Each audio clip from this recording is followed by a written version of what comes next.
오늘 우리에게 주시는 하나님의 말씀, 요한복음 21장 18절부터 23절까지 말씀입니다.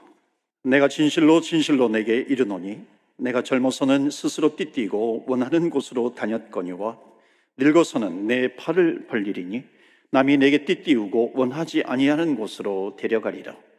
이 말씀을 하시면 베드로가 어떠한 죽음으로 하나님께 영광을 돌릴 것을 가리키심이러라. 이 말씀을 하시고 베드로에게 이르시되 나를 따르라 하시니 베드로가 돌이켜 예수께서 사랑하시는 그 제자가 따르는 것을 보니 그는 만찬석에서 예수의 품에 의지하여 주님을 파는 자가 누구 오니까 묻던 자더라. 이에 베드로가 그를 보고 예수께 여짜오되 주님, 이 사람은 어떻게 되겠사옵나이까? 예수께서 이르시되 내가 올 때까지 그를 머물게 하고자 할지라도 내게 무슨 상관이냐? 너는 나를 따르라 하시더라. 23절 다 같이 읽겠습니다. 시작. 이 말씀은 형제들에게 나가서 그 제자는 죽지 아니하겠다 하였으나 예수의 말씀은 그가 죽지 않겠다 하신 것이 아니라 내가 올 때까지 그를 머물게 하고자 할지라도 내게 무슨 상관이냐 하신 것이로라. 아멘. 하나님의 말씀입니다. 오늘도 하나님의 말씀에 은혜 받으시고 또 새 힘을 얻으시고 승리하시는 저와 여러분 되시기를 축복합니다. 철학자 이진경 씨라고 있습니다. 많은 책을 쓰셨는데요, 이분이 철학과 굴뚝청소부라고 하는 책을 썼는데요, 거기에 재미있는 예화가 나옵니다. 탈무드에서 인용한 건데요, 두 사람이 이제 굴뚝에 들어갑니다. 굴뚝 청소하고 나왔는데 한 사람은 얼굴이 까맣게 되고 한 사람은 어떻게 된 거지? 얼굴이 하얀 겁니다. 하나도 뭐가 묻지 않았어요. 철학자가 묻습니다. 둘 중에 누가 세수하러 갔을까요? 이렇게 질문을 합니다. 상식적으로는 얼굴에 뭐가 까맣게 묻은 사람이 이렇게 세수하러 가야 하는데 상대방이 얼굴을 본 겁니다. 그래서 얼굴이 까만 사람이 상대방을 쳐다보니까 얼굴이 하얗거든요. 그래서 나도 뭐 아무것도 묻지 않았나 보다 그렇게 생각하고 세수하러 가지 않습니다. 그런데 얼굴이 하얀 사람은요, 상대방 보니까 얼굴이 까맣거든요. 내가 씻으러 가야 되겠다 그래서 세수하러 간 겁니다. 여기에서 주는 그 메시지가 있었어요. 그 인간은 자기가 자기를 보고 자기 인생을 재단하는 것이 아니라 남을 보고서 자기의 인생을 재단을 한다는 겁니다. 남의 인생을 보고 남의 얼굴을 보고 자기 행동을 결정을 한다는 것이죠. 자기 자신을 잘 몰라요. 그런데 남에 대해서는 남은 기가 막히게 잘 아는 겁니다. 우리도 그렇지 않습니까? 내 은사에 대해서는 잘 모르는데 남의 은사에 대해서는 너무나도 잘 알아요. 어쩌면 그렇게 잘 아는지 모르겠습니다. 김 집사님 이거 좀 같이 해요 이렇게 물어보면은요, 손사래를 치면서 목사님 저는 그 은사가 없고요, 저기 이 집사님이 정말 그거 잘해요 이 집사님에게 부탁을 해보세요, 최 집사님에게 부탁을 해보세요 그럽니다. 자기가 뭘 잘하는지 잘 몰라요. 남은 어떻게 그걸 잘하는지 기막히게 잘 아는 이 신비한 능력, 이것은 어디에서 온 것일까요? 때로는 그렇게 생각을 합니다. 왜 하나님은 눈을 좀 4개 만들어 주셔가지고 2개의 눈으로는 남을 보고 또 2개의 눈으로는 내 안을 보면 얼마나 좋을까, 좀 흉측하게 생겼다 할지라도 눈을 좀 4개 정도 붙여주셔서 창조해 주셨으면 훤히 다 볼 수 있지 않을까 하는 그런 생각이 들 때도 있습니다. 오늘 요한복음 이제 마지막 장을 계속해서 봅니다. 마지막 장을 참 여러 번 보고 있는데요, 지난주에는 예수님께서 베드로에게 아주 무거운 사명을 주십니다. 너의 십자가를 져라. 그러니까 21장 18절 말씀은 뭐냐면, 너가 젊어서는 기억나시나요? 너가 원하는 대로 가지만은 너가 늙어서는 남이 너에게 띠를 뜬다, 너를 묶어가지고 너가 원치 않는 곳으로 데려가리라. 그게 이제 19절에 설명을 합니다. 그것은 뭐냐면 죽음이에요.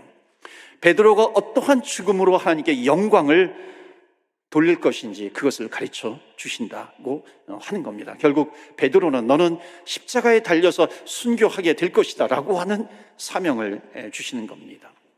그러므로 영광을 돌리게 될 것이다. 자, 그런데 십자가를 지게 된다는 이 무거운 사명을 베드로가 받았으면은 예, 제가 순종하겠습니다 이렇게 대답을 하든지, 아니면 내가 순종하지 못하겠어요 뭐 이렇게 대답을 하든지 해 주어야 하는데, 오늘 본문에 보면은 전혀 그에 대한 대답이 나오질 않습니다. 대신 다른 질문을 해요.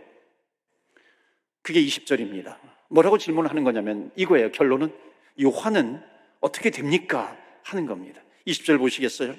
베드로가 돌이켜 예수께서 사랑하시는 그 제자 요한을 말하는 겁니다. 그가 따르는 것을 보니 그는 만찬석에서 예수의 품에 의지하여 주님을 파는 그 가룟 유다죠. 주님을 파는 자가 누구 오니까 묻던 자더라. 요한입니다. 이에 베드로가 그를 보고 예수께 여짜오되 주님, 저 사람은 어떻게 되겠습니까? 요한은 어떤 사명을 감당하는데요? 여러분, 지금 이렇게 질문을 하고 있는데 지금 예수님이 베드로의 사명을 얘기하고 있잖아요. 근데 베드로는 요한의 사명이 궁금한 겁니다. 이게 인간의 모습이라는 겁니다. 자, 궁금해요. 질문이 생깁니다. 왜 베드로는 예수님으로부터 사명을 받았는데 왜 요한의 사명을 물어보는 걸까요? 짐작 가는 게 몇 가지가 있기는 있어요. 요한의 별명이 뭐냐면 예수님이 사랑하시는 제자입니다. 나에게는 십자가에 죽으라고 하는 이 사명을 주셨는데 예수님이 사랑하는 그 제자에게는 어떤 사명을 주셨을까? 왜냐하면 이 요한은 주님으로부터 사랑을 받아요. 베드로는 그것보다도 훨씬 더 높은 수제자입니다. 여러 명 중에 수제자이잖아요. 포지션이 훨씬 더 높아요. 그런데 요한이 하지 않았던 예수님을 배신하는 것을 이 베드로는 한 거죠. 약점이 있습니다. 예수님을 부인한 약점. 오점이죠. 그러니까 지금 요한은 무엇을 합니까? 어느 정도 요한에 대해서 열등감을 가지고 질문을 한 것 같아요. 또 하나 요한에 대해서 열등감을 가질 수 있는 것에 대해서 추측할 수 있는 것이 있습니다. 그것은 뭐냐면 예수님께서 마지막 십자가에 달려 돌아가실 때 예수님의 육신의 어머니 마리아를 누구에게 맡기냐면 요한에게, 요한아 내 어머니니라 그러면서 마리아를 맡깁니다. 아마 베드로는 좀 궁금했을 거예요. 왜 내가 그래도 수제자인데 그 예수님의 육신의 어머니를 나한테 맡기시는 것이 아니라 왜 요한에게 맡기셨을까? 내가 찍혔는가? 예수님에게 뭔가 찍혀가지고 나한테는 맡기지 않고 요한에게 맡기신 것인가? 어느 정도 지금 열등감을 갖고 있는 것이 있어요. 어차피 모든 제자에게요, 예수님께서는 제1의 사명, 그레이트 커미션, 만민에게 복음을 전파하라, 예루살렘과 온 유대와 사마리아와 땅끝까지 이르러 내 증인이 되어라, 그레이트 커미션을 주셨습니다. 문제는 뭐냐면 그 사명, 제1의 사명, 이것을 이루어가는 방법입니다. 그게 십자가이거든요. 사명을 이루어가는 사명이에요.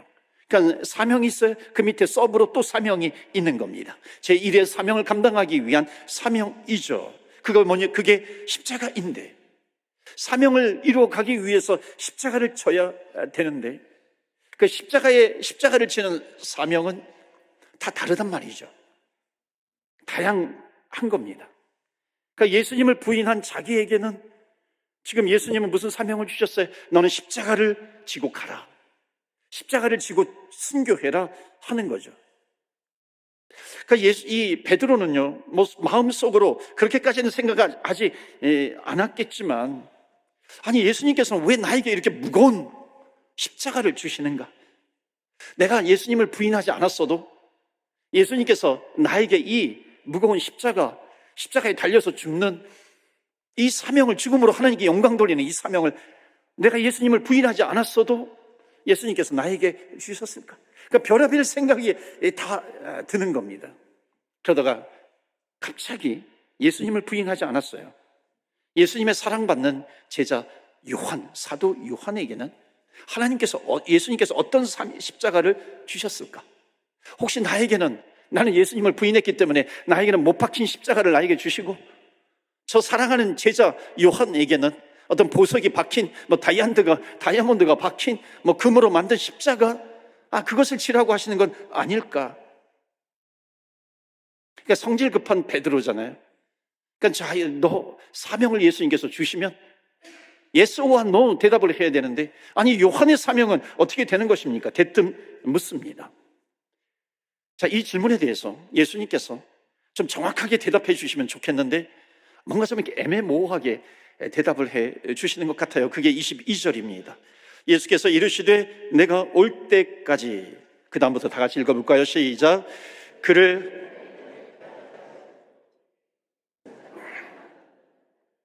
따르라. 그를 머무게 할지라도. 자, 내가 올 때까지. 예수님이 오신다는 것은 재림이거든요.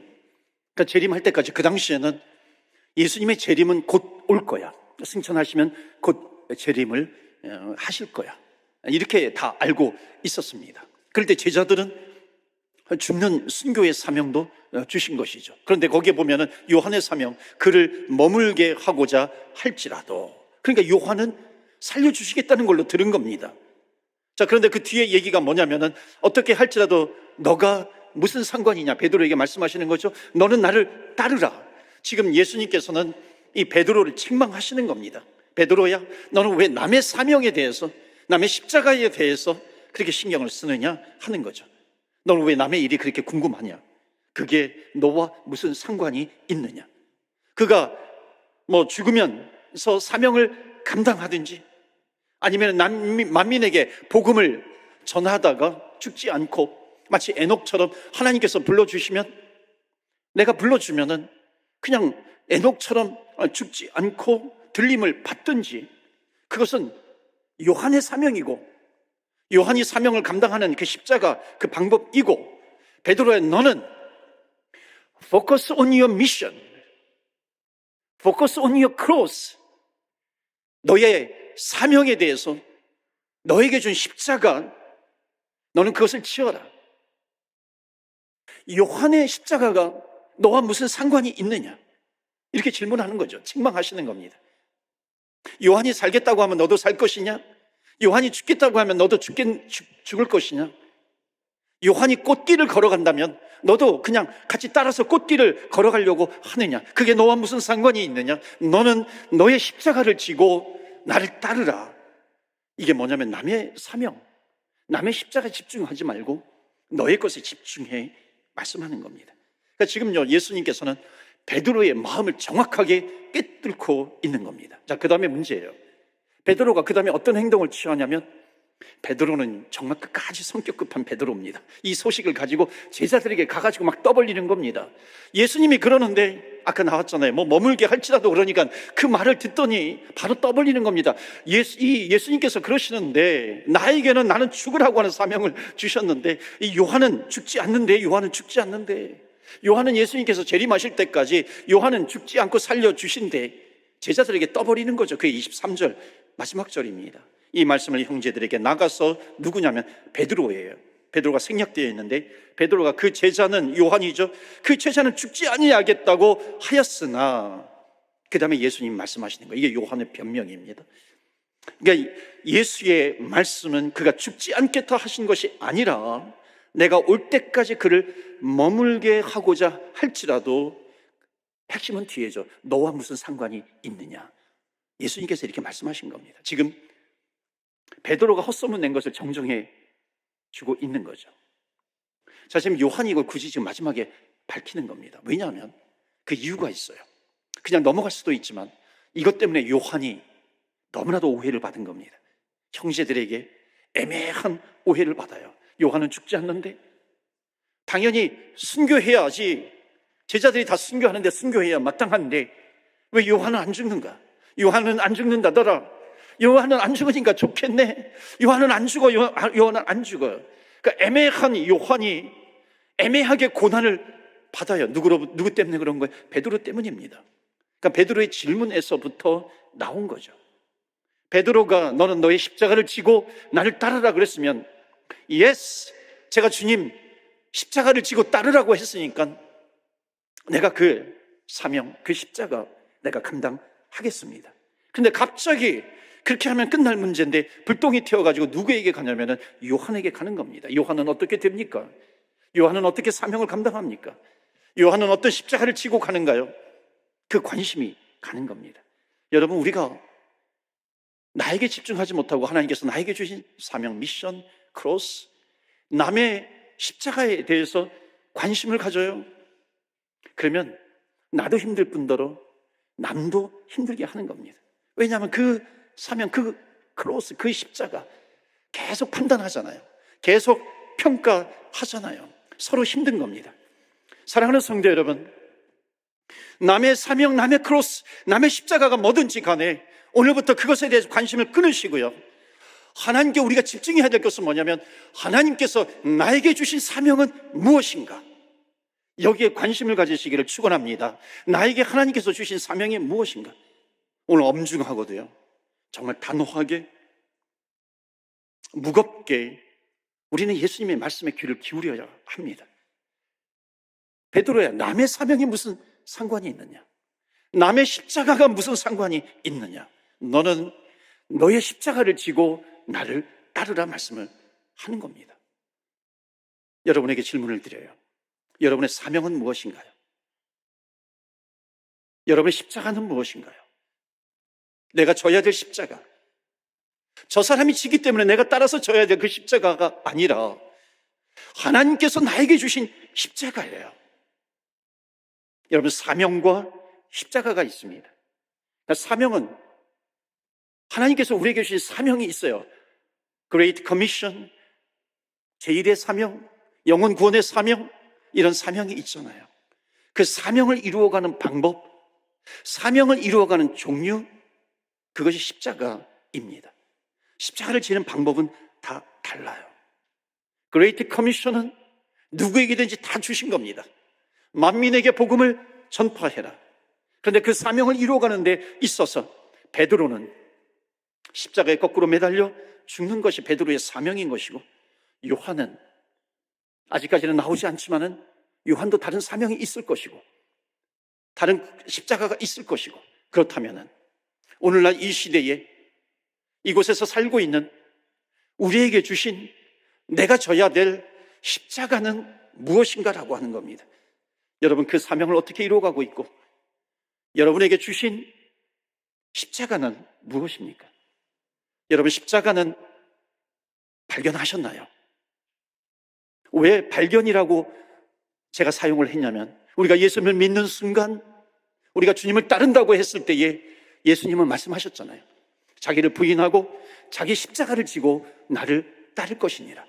내가 예수님을 믿습니다, 내가 신앙생활하며 내가 주님을 따릅니다, 그럴 때에 반드시 하나님께서 우리에게 주신 십자가가 있다는 겁니다. 사명과 함께 그것을 이루고자 하는 십자가를 우리에게 주셨는데, 그렇기 때문에 그 십자가를 여러분 발견하셨나요? 십자가를 발견하셨어요? 예수님을 믿는 날은 하나님께서 나에게 십자가를 주신 날이라는 겁니다. 나에게 주신 십자가, 그 십자가가 도대체 무엇일까? 베드로에게는 내 양을 치라, 내 양을 먹이라 그랬잖아요. 내 양을 먹이라라고 하는 이 사명은 뭐예요? 아직까지 수많은 백성들이, 이 땅의 백성들이 다 주님께로 돌아오는 것이 하나님의 뜻인데, 아직까지 주님을 모르는 양들이 있으면 그들이 주님을 알게 하는 것, 주님을 만나게 하는 것, 주님을 믿게 하는 것, 주님을 찬양하고 예배하게 하는 것, 그것이 바로 양을 먹이는 것이고 양을 치는 것인데, 예수님을 믿는다고 한다면, 그런 양이라고 한다면 예수님을 더 잘 믿게 하는 그 사명, 가족과 이웃과 열방을 그리스도께로 인도하는 이 사명, 그러니까 이 사명은요, 누구에게나 다 주신 제1의 사명입니다. Great Commission이라고 부르죠. 그래서 복음을 전하는 데 있어서 내게 주신 십자가가 있습니다. 남의 몫으로 주신 십자가가 아니라 나의 몫으로 주신 십자가, 다른 사람이 져야 될 십자가가 아니라 내가 져야 될 십자가이죠. 여러분, 그 십자가는 주님께서 나에게 주시기 때문에 가슴이 뛰는 십자가입니다. 나를 감격하게 하는 그 십자가가 있는 거죠. 그 십자가를 받으면, 그 사명을 이룰 십자가를 받으면 내 가슴이, 패션이, 열정이 용광로처럼 막 뜨거워지는 겁니다. 그렇게 막 감격적으로 오르게 하는 그런 사명이 나에게 있는 것인가? 그 십자가를 지고 예수님을 따라가야 되는데 남의 십자가가 더 훌륭하게 보여요. 남의 십자가가 더 근사하게 보여요. 남의 사명이 나보다 더 훌륭해 보이는 겁니다. 그러니까 남의 사명을 보고서, 남의 십자가를 보고서 내 가슴이 막 뜨거워지는 거죠. 하나님께서 나에게 주신 그 십자가 때문에 뜨거워져야 되는데, 여러분 짐 엘리엇이라고 하는 사람 알잖아요. 위튼 칼리지를 우수한 성적으로 졸업해요. 그런데 에콰도르의 그 식인종들에게 복음을 전하러 갔다가 죽창에 찔려가지고 죽습니다. 미국의 신문에 What a waste, 이게 무슨 낭비냐, 이게 무슨 어리석은 일이냐, 그 수제가 거기 가가지고 그 꽃도 피지 못하고 죽었는데, 그런데 그 짐 엘리엇이 기숙사의 방에 쓴 것이 뭐냐면, 영원한 것을 위해서 영원하지 않는 것을 버리는 것은 결코 어리석은 일이 아니다. 그 얘기를 듣고 막 이렇게 가슴이 뛰잖아요. 젊은 이들이요. 존 낙스, 스코틀랜드 종교개혁자 존 낙스. 여기 캐나다 장로교회가, 한국 장로교 말고 캐나다 장로교회는 이 스코틀랜드에서 넘어온 장로교입니다. 노바스코샤, 이 동부에 있는 노바스코샤에서부터 이 캐나다 장로교회가 시작을 하죠. 근데 그 존 낙스가 그 스코틀랜드의 종교개혁자인데 뭐라고 얘기하냐면, 주님이시여, 스코틀랜드를 나에게 주십시오. 스코틀랜드를 당신에게 드리겠습니다. 스코틀랜드를 주시든지 아니면 내 목숨을 가져가십시오. 이러한 이 존 낙스의 열정에, 이 사명의 십자가에 막 열광을 하기도 합니다. 조지 휘필드, 훌륭한 설교가입니다. 하나님, 내가 설교할 때 이 설교가 번개에 치는 설교, 천둥과 같은 소리가 나는 그런 설교가 되게 해 주세요. 그런 미션이라든지 그런 사명, 그런 십자가에 대해서 이야기를 할 때 얼마나 우리는 열광을 하는지 모릅니다. 얼마나 훌륭한 설교가인가, 얼마나 훌륭한 목회자인가, 얼마나 훌륭한 선교사인가, 신학자인가. 이렇게 도전받고 내 마음이 뛰는 것, 잘못된 건 아니죠. 중요한 겁니다. 그것도 귀한 일이죠. 그런데 꼭 점검해야 될 것이 있어요. 반드시 점검해야 될 것이 있습니다. 주님께서 말씀하시는 거죠. 그들은 그들의 십자가를 지고 갔거늘 너의, 정말 내가 준 너의 가슴을 뛰게 하는 너의 십자가, 그 십자가는 어디에 있느냐? 내가 준 그 십자가 때문에 너가 울어야 되는 것이고, 그 사명 때문에 주님, 내가 이 길을 끝까지 가겠습니다 하는 그 십자가, 내가 너를 불렀을 때 그 콜링, 그 미션, your cross, 그것은 다 어디에 있느냐? 그 십자가 때문에 너의 마음이 뜨거워지고, 그 십자가 때문에 내가 눈물을 흘리고, 그 십자가 때문에 하나님 앞에 기도하게 만드는 그거, 그 사명, 주님의 말씀하시는 그 십자가입니다. 베드로에게 예수님께서 그래서 요한의 십자가가 보석이 있는 것이 너와 무슨 상관이 있느냐? 이 요한의 십자가에서 꽃향기가 나는 것이 너와 무슨 상관이 있느냐? 만약에 요한의 십자가에서 아름다운 것들이 주렁주렁 매달리는데 그것이 너의 십자가와 무슨 상관이 있느냐? 너는 너의 십자가를 지고 나를 쫓으라 말씀하시는 겁니다. 상관하지 말라는 것이죠. 여러분, 남이 잘 먹고 잘 살고 있어요. 잘 입고 있어요. 대골 같은 집에서 살고 있어요. 주님께서 물으시는 것은 뭐냐면, 그것이 너와 무슨 상관이 있느냐 물으시는 겁니다.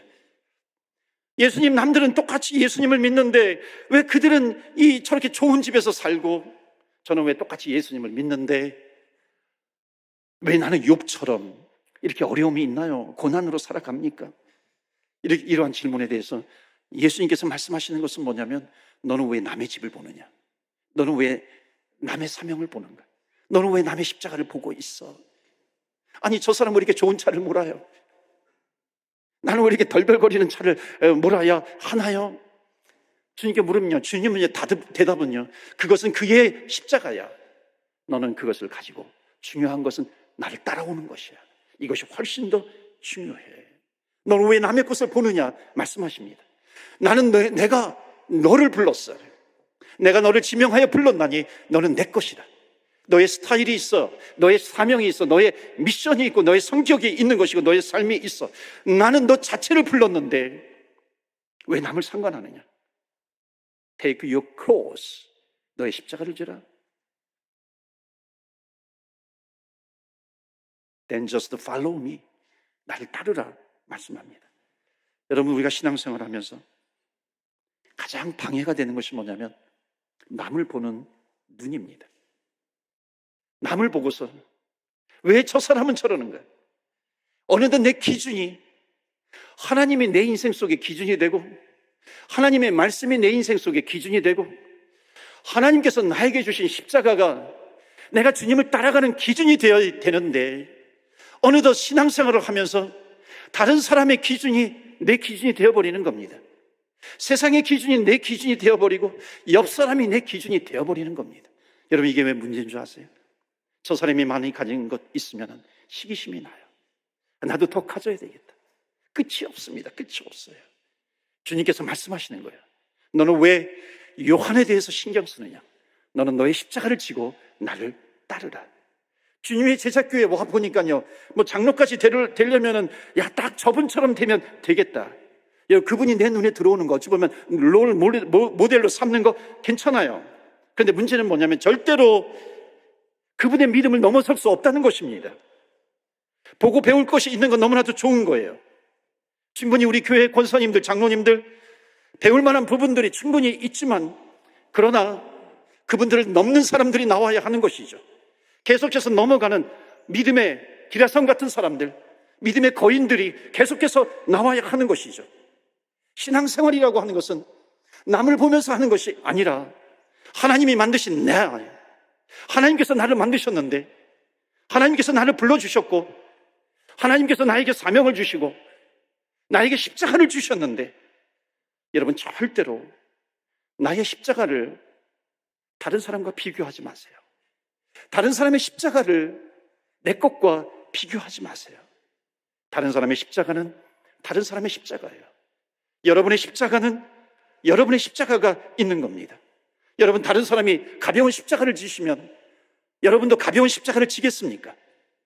다른 사람이 대충 지면 여러분도 대충 지시겠습니까? 사명은 누구에게나 있는데, 예수 믿는 순간부터 여러분 사명을 발견하셨습니까? 사명을 감당하는 것을 십자가라고 하는데, 여러분 그 십자가를 발견하셨나요? 십자가를 발견했는데 나에게 주어진 십자가가 너무나도 무거워 저는 절대로 지지 못하겠습니다. 마치 하나님께서 한 달란트를 주셨는데 이 달란트를 사용하지 못해서 너무 무거워서 내가 땅속에다가 묻어두는 것은 아닌가.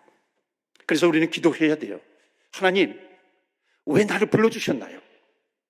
하나님이 세상에 수많은 사람들이 있는데 그 세상에 수많은 사람들 가운데 왜 나를 하나님의 자녀로 불러주셨고, 예수님을 믿는 사람으로 불러주셨고, 왜 주님을 따르는 사람으로 나를 불러주셨고, 왜 이곳까지 나를 불러주셨는가요? 왜 주님의 제자교회 성도로 불러주셨습니까? 많은 십자가가 있어 내 인생 무엇을 하면서 살아야 되는지, 내 몫의 십자가, 그것은 무엇입니까? 우리는 물어야 되는 것 아닙니까? 사명하면 떠오르는 사람이 있습니다. 여러분에게도 떠오르실 거예요. 사도 바울입니다. 사도 바울은 자기가 가지고 있는 미션 스테이트먼트, 나의 사명, 나의 크로스, 십자가의 정의가 분명합니다. 당신의 사명이 무엇입니까? 십자가가 무엇이에요? 그러면 내 십자가가 무엇인가? 내 크로스가 내 것이 무엇인가? 머뭇머뭇하는 것이 아니라 바로 정확하게 이어서 나오는 사명에 대한 정의, 그것이 이 바울에게 있어서는 사도행전 20장 24절 말씀입니다. 한번 보실까요? 여기 중요한 단어가 나와요. 다 같이 읽겠습니다. 시작. 내가 달려갈 길과 주 예수께 받은 사명,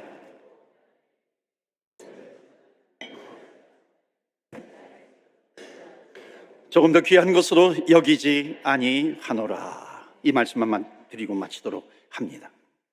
여기에 이 말씀을 좀 계속 띄워주시면 좋겠습니다. 여기에서 사도 바울의 사명이 뭡니까? 주 예수께 받은 사명, 곧 하나님의 은혜의 복음을 증언하는 거예요. 전하려 하면은 이게 매우 중요한 제1의 사명이죠. 그런데 지금 여기에서 바울이 강조하고 있는 것은 하나님의 은혜의 복음을 전하는 것, 이걸 강조하는 게 아니에요. 이거는 어차피 모든 사람에게 하나님께서 제1의 사명으로 주셨어요. 사도 바울이든지 다른 제자이든지 그 당시에 예수님을 따르는 사람들에게는 하나님의 은혜의 복음을 전하는 것은 당연한 거였어요. 그런데 여기에서 바울이 강조하는 것이 있어요. 그것은 뭐냐면 그 다음에 있는 겁니다. 이 하나님의 은혜의 복음을 전하는 것, 이것을 마치려 하면이에요. 마치려 한다. 이 사도 바울이 강조하고 있는 것은 내가 이것을 포기하지 않고 끝까지 마친다. 여러분, 하나님께서 우리에게 사명을 주셨어요. 그러면 그 십자가를 주셨으면 내가 그것을 벗어 던지지 않고 포기하지 않고 끝까지 내가 그것을 지고 있는 것인가? 그래서 바울은요, 땅끝까지 이르라고 하는 주님께서 주신 사명을 포기하지 않습니다. 절대 버리지 않아요. 마치는 것에 대해서 끝까지 마치려고 합니다. 사도 바울의 일생을 보면 사도 바울은 1차, 2차, 3차 전도 여행을 합니다. 사도 바울의 마음에는 항상 내가 땅끝까지 가야지. 그 당시에 땅끝은 로마였습니다. 내가 로마까지 가서 복음을 전해야 하지. 3차 전도 여행 끝난 다음에 에베소에 한 3, 4년 정도 머무릅니다. 그곳에서 이제 그들과 작별 인사를 하고 눈물로, 그리고 예루살렘을 향해서 떠납니다. 그때 예루살렘을 향해서 떠날 때에 모든 사람들이 다 반대해요. 거기 가면 당신 죽어요. 거기 가면 당신 죽습니다. 포박당해가지고 이게 끈으로 묶여서 포박당할 겁니다. 그리고 죽게 될 것입니다. 그런데 바울의 마음속에는 이 사명을 마치려 하면은, 하나님의 복음을 전하는 이 사명을 마치려 하면은, 그래서 바울에게는 로마 시민권자거든요. 어차피 내가 예루살렘에 가도 유대인들에게 나는 죽지 않아. 나는 로마 시민권자이기 때문에 유대인이지만 로마 황제 가서 나는 재판을 받게 될 거야. 그것을 알았죠. 그리고 로마 황제가 있는 로마까지 인도가 됩니다. 끌려갑니다. 그리고 거기에 가서 로마에까지 가서 황제에게도 복음을 전하죠. 그런데 로마에 가보니까 문제가 생겼어. 로마가 끝인 줄 알았더니 보니까 스페인이 있어요. 서바나가 있어요. 그래서 그 당시에는 로마가 끝이 아니라 서바나까지 가야 되는 거예요. 서바나 스페인까지 가야 땅 끝인 겁니다. 그래서 바울이 감옥에 갇힌 다음에 1차로 잠깐 풀려난 적이 있었어요. 한 2년 정도. 그때에 서바나까지 가서 복음을 전합니다. 그리고 돌아와요. 그리고 2차 투옥되고, 2차 투옥된 다음에 거기에서 목이 잘리는 참수형을 당하게 됩니다. 이게 바울이 끝까지 가지고 있던 십자가입니다. 그래서 바울은 내 사명을 마치려 하면은요, 내 사명을 마치려 하면은 내 생명을 조금 더 귀한 것으로 여기지 않겠다. 이게 사도 바울의 십자가입니다. 여러분의 십자가는 무엇입니까? 베드로 행전 외경에 분류가 되는데 거기에 아주 감동적인 이야기가 나옵니다. 베드로가 자기 십자가를 지고 가야 되는데 십자가를 지지 않고 핍박이 너무 무서워서 그 십자가를 벗어던지고 로마로 도피합니다. 로마로 도피하는 길에 누구를 만났냐면 예수님을 만나요.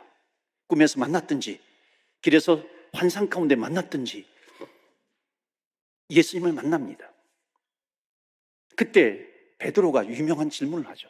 고바디스 도미네, 주여 어디로 가시나이까? 근데 주님께서 말씀하실 때 너가 너의 십자가를 지고 가야 되는데 너가 십자가를 지고 가지 않기 때문에 내가 너를 대신해서 십자가를 져야 되겠다. 그 주님의 음성을 듣고서 베드로는 회개하고 다시 자기의 십자가를 지고 로마까지 가서 끝까지 복음을 전하다가 십자가에 거꾸로 달려 죽게 됩니다.